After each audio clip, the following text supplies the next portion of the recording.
네, 샬롬. 반갑습니다.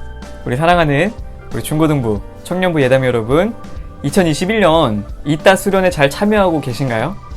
우리가 함께 모이지는 못하지만 하나님을 향한 우리의 마음, 또 교회 공동체를 향한 우리의 마음이 삶의 자리에서도 계속 고백되어지고 이어지는 그런 온라인 수련회가 되기를 바랍니다. 우리 지난 시간에는 이지수 목사님과 구약에 대해 알아봤는데요. 오늘은 성경이란 무엇인가 두 번째 시간으로 저와 함께 신약에 대해서 알아보도록 하겠습니다. 신약은 총 27권의 책으로 구성이 되어 있습니다. 앞에서 구약은 창조시대부터 포로 귀환 시대까지 조금 더 디테일하고 세부적인 사건의 연대기로 나뉘는 반면에 신약은 조금 간단하게 나눌 수가 있습니다. 총 3가지 시대로 나눌 수가 있는데요. 첫 번째는 예수 그리스도 시대, 두 번째는 교회 시대, 세 번째 선교 시대로 나눌 수가 있습니다. 먼저 예수 그리스도의 시대는 예수 그리스도의 탄생을 시작으로 십자가에 못 박히기 전까지 또 예수님께서 3년 동안 이 땅에서 하나님의 말씀을 전하고 기적을 행하실 그 당시의 사건을 이야기하고 있습니다. 예수님께서 사역을 하셨던 이 3년 동안의 시기를 우리는 흔히 공생애라고 이야기를 합니다. 이러한 과정들과 이러한 시대의 이야기는 바로 4권의 복음서, 마태, 마가, 누가, 요한복음, 이 4권의 복음서를 통해서 알 수가 있는데요. 근데 여러분, 이 4개의 복음서를 잘 읽어보면 같은 사건을 두고 조금씩 다르게 이야기하는 것을 금세 발견할 수 있습니다. 이것은 바로 이 각 복음서 저자의 관점의 차이 때문인데요. 우선 마태복음의 저자는 예수님을 유대인의 왕으로 바라보고 있습니다. 반면에 마가복음의 저자는 예수님을 완전하신 종으로 표현하고 있습니다. 또 누가복음은 예수님을 완전하신 인간으로, 요한복음은 완전하신 하나님으로 이야기를 하고 있습니다. 그렇다면 성경이 왜 이런 각각의 다른 관점의 이야기를 하나로 묶어 놓은 것일까요? 이거를 조금 쉽게 예를 들자면 4명의 화가들이 각각 다른 위치에서 똑같은 대상을 보고 그림을 그렸다라고 생각하면 아마 조금 더 이해하기가 쉬워질 것입니다.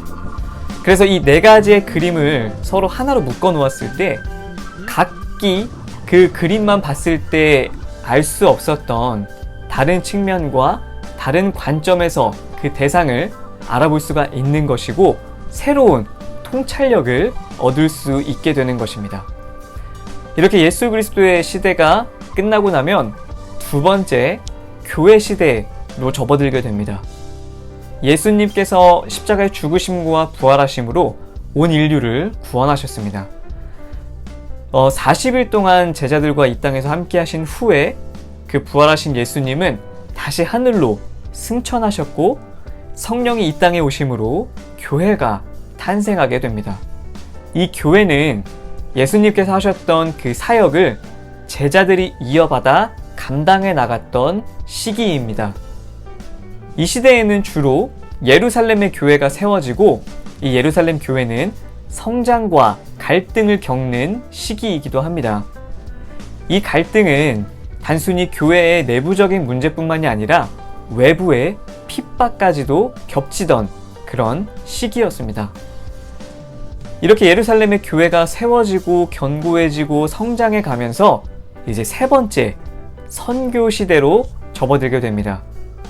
사도행전 1장 8절의 말씀처럼 오직 성령이 너희에게 임하시면 너희가 권능을 받고 예루살렘과 온 유대와 사마리아와 땅끝까지 이르러 내 증인이 되리라 하시니라.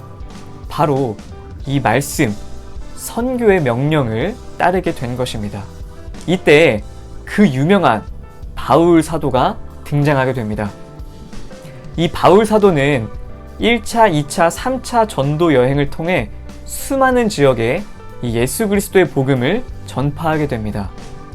그러므로 이 시대는 예루살렘과 유대에 머물러 있던 복음이 온 땅으로 퍼져나갈 수 있었던 시기입니다. 이처럼 성경은 예수 그리스도를 중심으로 구성이 되어 있다는 것을 우리는 알 수 있습니다. 앞서 구약 강의에서 목사님이 말씀하신 대로 구약은 장차 오실 메시아, 즉 예수 그리스도를 예언하는 책이고, 이 신약은 예수 그리스도의 탄생과 사역, 죽음과 부활, 그 이후의 사건들을 말하고 있는 것입니다. 이런 내용들을 여러분 잘 기억하시고 또 짧은 영상을 보게 될 텐데요. 이 영상을 통해 신약의 구조와 내용들을 또 알아보는 시간을 갖도록 하겠습니다. 또 마찬가지로 영상 끝에는 이 영상에 대한 퀴즈도 나오니까요. 여러분들 끝까지 집중해서 봐주시길 바랍니다. 말씀도 알아가고 선물도 받아가는 시간 한 사람도 빠지지 말고 놓치지 마시기 바랍니다. 그러면 지금부터 영상 보고 오시겠습니다.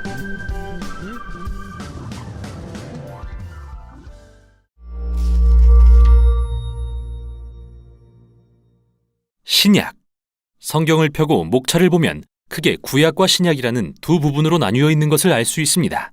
여기서 약이라는 말은 언약 관계를 가리키며 신구약 모두 이 언약 관계에 관한 내용인데요. 하나님과 이스라엘 및 온 인류 간에 이루어진 언약 관계에 대한 하나의 장엄하고 복잡한 이야기를 들려주죠. 구약은 유대교 전통에서는 타나크라고 불리며 39권의 고대 히브리 문서들이 1000년이 넘는 시간을 걸쳐 하나의 두루마리 모음집으로 편찬된 것입니다. 이에 반해 신약은 총 27권의 책으로 되어 있고 30-40년에 걸쳐 쓰였는데요. 저자들은 모두 예수님을 따르던 첫 세대 인물들입니다. 기독교 공동체들은 초기부터 이 책을 모아 구약과 나란히 읽기 시작했습니다. 예수님께로 이르는 통일된 하나의 이야기로서 말이죠. 신약은 이야기 형식으로 된 4권의 복음서로 시작합니다. 이 책들은 예수님의 생애, 죽음, 그리고 부활을 증언함으로써 기쁜 소식을 선포하죠. 이어 이야기 형식의 5번째 책인 사도행전이 나오는데요.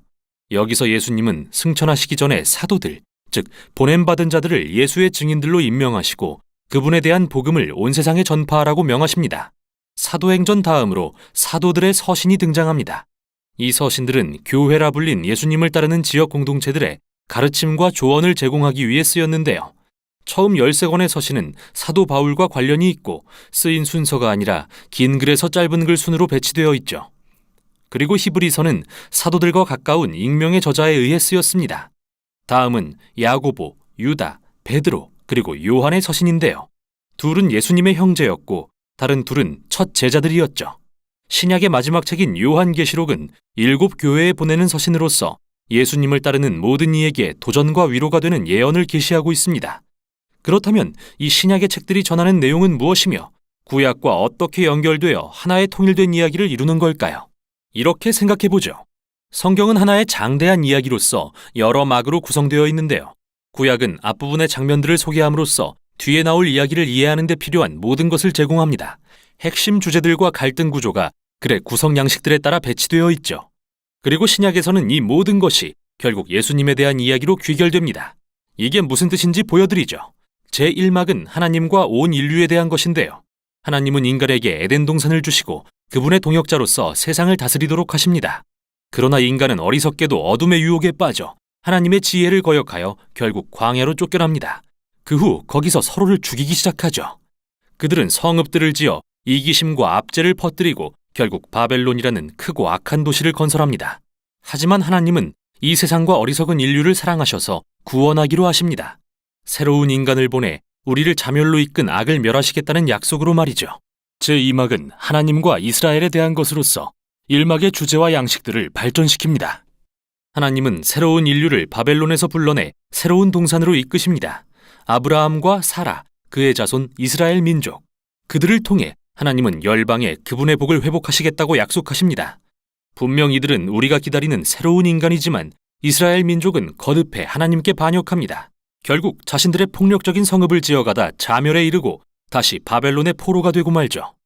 그러나 하나님은 아브라함의 자손에서 새로운 인간이 나올 거라는 약속을 지키십니다. 그는 제사장이자 왕이며 이제 이스라엘과 인류를 바벨론에서 구원해 세상에 하나님의 복을 회복하실 것입니다. 그럼 이 두 막이 어떻게 같은 양식으로 구성된 것인지 살펴보죠. 이 막은 1막보다 더 길고 폭력적일 뿐 비극적인 인간의 실태를 다루면서도 하나님의 약속을 강조한다는 점에서 같습니다. 이는 제3막에서 구약의 선지자들과 시인들을 통해 더 발전되는데요. 선지자들은 이스라엘과 열방의 악함을 꾸짖으며 언젠가 하나님께서 직접 오셔서 여호와의 날에 그분의 세상을 바벨론으로부터 구원하실 것을 선포합니다. 하나님은 약속하신 왕이신 제사장을 통해 이를 이루실 것이며 그는 종처럼 고난받고 이스라엘과 인류의 죄를 위해 죽임당하지만 결국 열방의 왕으로 높임받으실 거라고 말이죠. 그는 사람들이 바벨론을 떠나 새로운 언약 백성이 되어 하나님과 함께 새 예루살렘에서 새 창조 세계를 다스리라고 부르시죠. 구약은 이야기의 다음 막을 기대하며 끝을 맺는데요. 신약을 펼치면 동일한 이야기가 이제는 예수님을 통해 전개됩니다. 그럼 살펴보죠. 4개의 복음서는 나사렛의 예수님을 열방에 하나님의 복을 회복할 약속하신 아브라함의 자손이자 악을 멸하고 하나님과 인류의 언약 관계를 회복하실 새로운 인간으로 소개합니다. 즉 예수님을 인간이자 그 이상으로 묘사하죠. 그는 두루 다니며 약속하신 하나님 나라가 가까이 왔다고 선포하시고 마치 신성한 이스라엘의 왕처럼 말하고 행동하시죠. 그러나 예수님은 자신을 왕이라 칭하지 않으시고 인자, 즉 종이 되어 섬기러 온 인간이라고 하십니다. 복음서는 이스라엘의 하나님이 예수님을 통해 신실한 이스라엘 사람, 그리고 우리 모두가 그렇게 되기를 실패한 참된 인간이 되셨다고 주장합니다. 예수님의 사명은 인류의 죄 아래 숨어 우리를 이기심, 폭력, 죽음으로 유인하는 어두운 악을 대적하는 것이었는데요. 그런 악은 어떻게 물리쳐야 할까요? 놀랍게도 복음서는 예수님이 자신을 내어주어 인류의 죄를 위해 죽으심으로 악을 이기셨다고 답합니다. 역설적인 보좌인 십자가 위에서 말이죠. 거기서 그분은 비폭력, 용서, 자기 희생의 사랑보다 더 강한 것은 없다는 자신의 가르침을 실천하셨죠. 세상을 향한 하나님의 사랑은 악과 죽음보다 강해서 예수님을 부활의 새 생명으로 이끌어 새로운 인간의 원형이 되게 합니다. 그리고 이야기는 사도행전으로 이어집니다. 성령의 권능으로 하나님은 예수님의 제자들이 그분의 삶과 사랑을 세상에 전파하게 하십니다. 옛 인류를 떠나 모든 민족이 하나 되는 예수님의 다민족 가족, 즉 새 인류로 초대합니다. 이제 사도들의 서신이 등장할 차례인데요. 사도들은 초기 기독교 공동체들을 향해 부활하신 왕 예수님에 대한 기쁜 소식이 어떻게 역사를 바꾸고 우리 삶의 모든 영역을 변화시키는지 들려줍니다. 또한 복음을 설명하면서 끊임없이 구약의 이야기들과 예수님의 이야기를 인용함으로써 우리 삶의 이야기를 장대한 성경 이야기의 일부로 이해하는 방법을 소개하죠. 인류가 바벨론의 포로로 붙잡혀 있을 때 예수님이 새로운 집을 세우기 위해 오셨습니다. 우리 모두 저마다의 이기심과 죄라는 이집트의 노예로 살고 있을 때 예수님이 유월절 어린 양으로 죽으심으로 인해 해방되어 약속의 땅에 들어가게 되었죠. 우리의 옛 인류는 죽어 먼지가 되어 마땅한데 예수님의 부활로 새 인류를 위한 새 미래가 열렸습니다.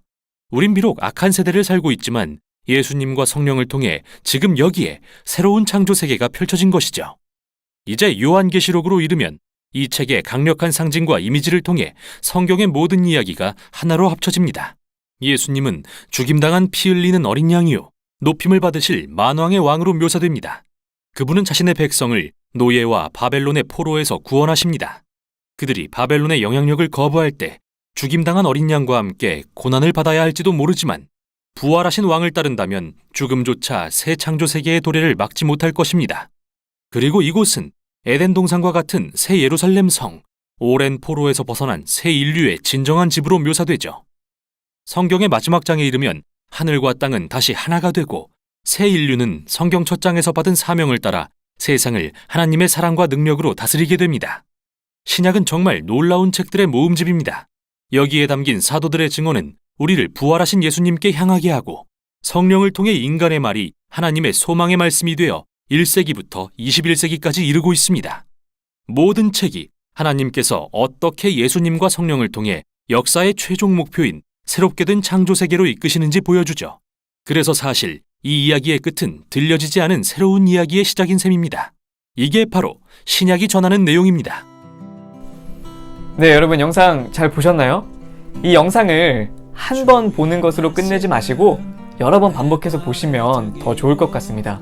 자, 그러면 지금부터 오늘 퀴즈를 내도록 하겠습니다. 첫 번째 문제입니다. 신약 27권 중 바울 사도가 쓴 바울 서신은 총 13권입니다. 그렇다면 바울이 쓴 서신서 중에 분량이 가장 긴 서신과 가장 짧은 서신은 무엇일까요? 두 번째 문제입니다. 이 책은 7교회에 보내는 서신으로 예수 그리스도를 따르는 제자들에게 도전과 위로를 주는 책입니다. 하나님께서 새 하늘과 새 땅을 회복하실 것을 예언하는 예언이 담겨있는 이 책은 과연 무엇일까요? 네, 오늘도 동일하게 정답을 아시는 분들은 내일 아침 10시까지 여러분들에게 보내는 그 구글 링크를 통해 정답을 내주시면 그거에 맞춰서 정답자에게 선물을 드리도록 하겠습니다. 네, 우리가 이 짧은 영상으로 성경을 다 이해하고 알 수는 없지만 이번 시간을 계기로 우리가 더 자주 묵상하고 또 하나님 말씀을 알아갈 수 있는 그런 계기가 되면 좋을 것 같습니다. 하루속히 우리가 만나서 예배하고 또 교제할 수 있는 시간이 오기를 기대하고 또 기도하고 기다리고 있겠습니다. 네, 여러분 무더위와 코로나 조심하시고 그러면 다음 또 일정 때 만나도록 하겠습니다. 자, 모두 고생하셨습니다. 안녕.